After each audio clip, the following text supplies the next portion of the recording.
Halo, aku Vika. Di video kali ini aku akan membahas sekilas tentang sejarah Belitang, teman-teman. Oke, sebelumnya jangan lupa untuk subscribe, like, maupun komen dan share video ini ya, karena setelah ini tentunya masih ada beberapa video lainnya lagi. Oke, langsung saja masuk materi. Jadi Belitang ini teman-teman itu adalah salah satu kecamatan yang terletak di Kabupaten Oku Timur atau Kabupaten Ogan Komering Ulu Timur yang berada di Provinsi Sumatera Selatan. Nah, Kecamatan Belitang itu berjarak sekitar 185 km dari ibu kota provinsinya, yaitu Kota Palembang. Belitang sendiri adalah bagian dari Kabupaten Oku Timur, teman-teman. Dan berdasarkan pada Undang-Undang Nomor 37 Tahun 2003 bahwa sejarah Kabupaten Ogan Komering Ulu Timur ini merupakan bagian atau daerah pemekaran dari Kabupaten Ogan Komering Ulu dengan ibu kota di Kecamatan Martapura, teman-teman. Nah, luas dari wilayah Kabupaten Ogan Komering Ulu Timur ini yaitu 3.370.000 km persegi yang terdiri dari 16 kecamatan dan juga jumlah penduduknya itu ada 650.613 jiwa dengan kecamatan dengan kepadatan rata-rata itu ada 193 jiwa per kilometer persegi.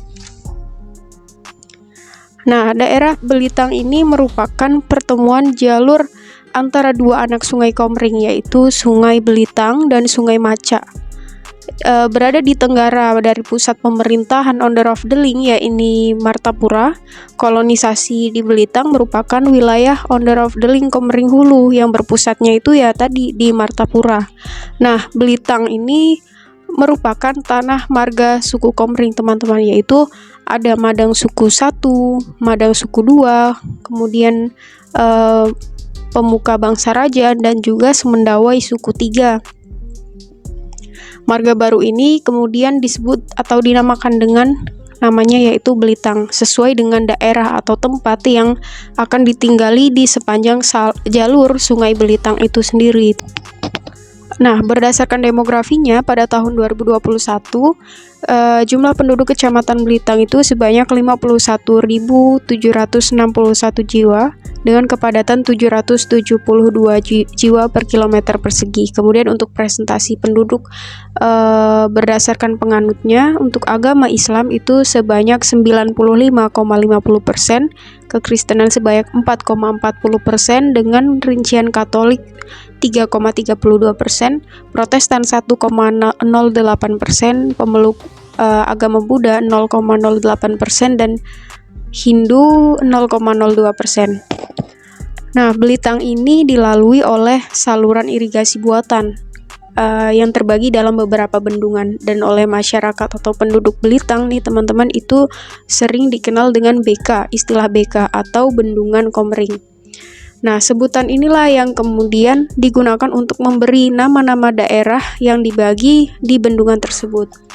Sebenarnya nggak ada keterangan pasti ya atau keterangan jelas maupun resmi gitu kenapa akhirnya daerah ini dinamakan dengan Belitang, tapi karena pada masa lampau Belitang itu terkenal masih memiliki pohon-pohon yang besar, akar yang melintang gitu, membelit dan melintang. Nah, kata membelit dan melintang inilah yang kemudian oleh masyarakat itu jadi suatu nama panggilan gitu, nama dari daerah Belitang itu sendiri.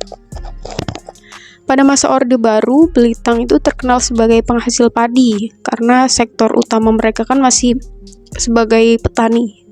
Itu sektor padi adalah sektor yang paling menjanjikan saat itu. Dan bahkan yang menarik adalah ribuan hektar dari wilayah Belitang itu ditanami padi. Belitang pun menjadi lumbung padinya Provinsi Sumatera Selatan, teman-teman.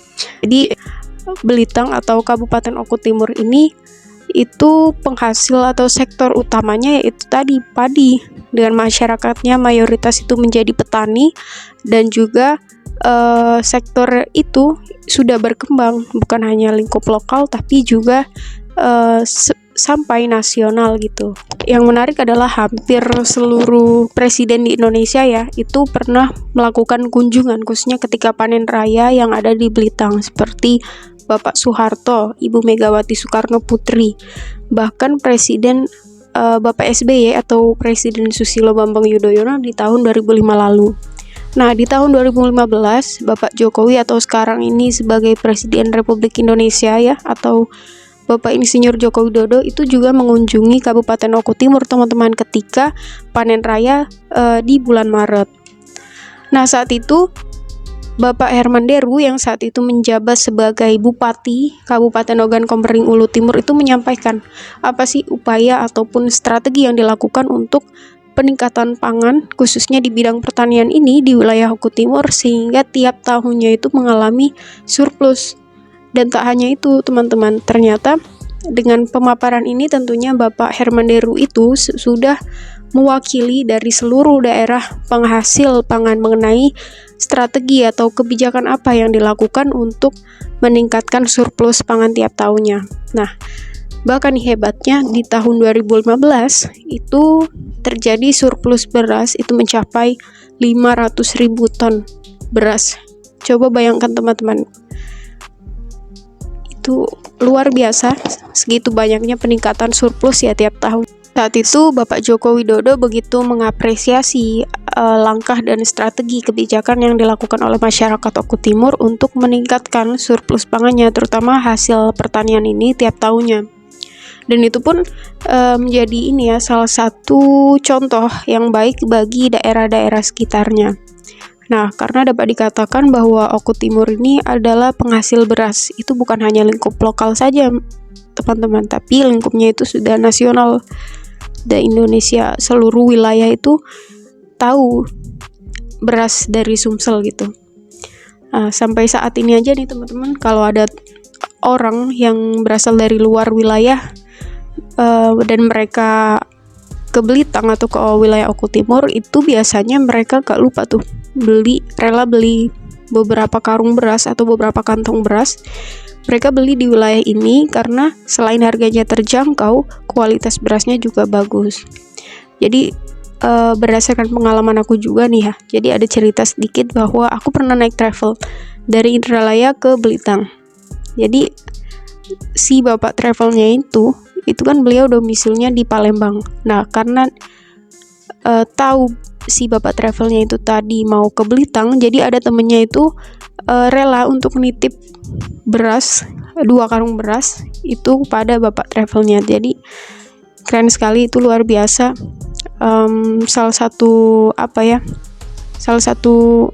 hal yang bijak juga dilakukan oleh travel, karena banyak juga selain dari wilayah Oku Timur ini, banyak dari mereka yang dari Palembang maupun dari luar Sumatera Selatan itu bisa mencari atau memesan berasnya berkarung-karung gitu. Nah, kemajuan dari bidang pertanian di Belitung pun tidak terlepas dari adanya peran aktif pemerintah maupun adanya penyuluhan pertanian yang senantiasa memberikan penyuluhan kepada para masyarakat gitu ya, kepada para petani. Selain itu, hal lain yang ikut mendukung itu tentunya adalah dukungan irigasi yang sudah ada sejak zaman kolonial Belanda. Nah, saluran irigasi ini berasal dari Sungai Komering, salah satu sungai di wilayah Provinsi Sumatera Selatan yang berhulu di Sungai Musi. Jadi, selain dari peran masyarakat, dukungan pemerintah maupun kondisi alam yang mendukung juga menjadikan nih salah satu hal yang menjanjikan kenapa Oku Timur atau Belitung ini salah satu sektor utamanya itu padinya itu masih sektor yang besar gitu di wilayah Oku Timur. Oke, mungkin itulah tadi ya sekilas tentang sejarah Belitung. Jadi jangan lupa untuk subscribe, like, komen, dan share ataupun jadi nanti aku akan siapin email gitu ya. Aku akan tulis di deskripsi maupun bio. Nanti teman-teman boleh tuh rekomen, misalnya, Fik, coba deh kamu bahas ini di daerah ini, coba deh kamu bahas tentang itu berkaitan dengan sejarah lokal atau kearifan lokal atau cerita masyarakat, ataupun boleh juga tentang pendidikan gitu, jadi nggak terbatas. Dan teman-teman boleh tuh rekomen itu melalui email saya. Jangan lupa untuk sertakan nama, nomor WhatsApp, sehingga saya nanti bisa hubunginya gitu. Oke, terima kasih dan jangan lupa untuk saksikan video-video berikutnya ya. Sampai jumpa.